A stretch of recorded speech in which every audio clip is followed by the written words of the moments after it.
தோமாவுக்கு தரிசனமானார். யாருக்கு? தோமாவுக்கு. ஏன்னா சீஷர்களுக்கு தரிசனம் ஆகும்போது தோமா அங்க இல்ல, வெளியில போயிட்டார்.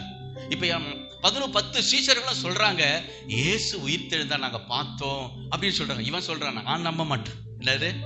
நான் எங்க 10 சீஷர்கள் சொல்றாங்க, சகோதரிகள் சொல்றாங்க, நம்ப மாட்டேன்னு சொல்றான் தோமா. ஆண்டவர் அவனுக்காக மறுபடியும் தரிசனமானார்.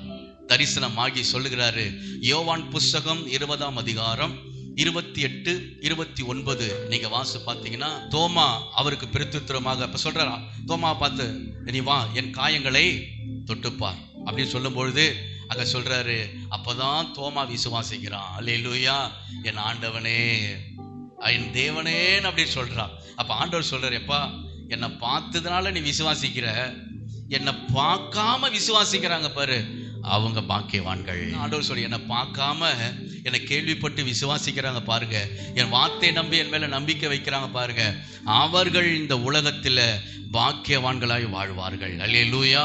அப்ப மூன்றாவது தரிசனம் என்ன தெரியுங்களா? அவிசுவாசத்தை நீக்கி விசுவாசத்தை கொடுக்கும்படி கர்த்தர் உயிர்த்தெழுந்தார். தரிசனமாறா. இன்னைக்கு நம்ம வாழ்க்கையில இந்த அவிசுவாசம் ஒண்ணு இருக்கு பாருங்க. பிசாசு மறைமுகமா நம்ம உள்ளத்துல வச்சிருப்பான் அவிசுவாசத்தை. வார்த்தையை விசுவாசிக்க மாட்டோம், அற்புதத்தை விசுவாசிக்க மாட்டோம், பரலோகத்தை விசுவாசிக்க மாட்டோம், எதிர்கால வாழ்க்கை விசுவாசிக்க மாட்டோம்.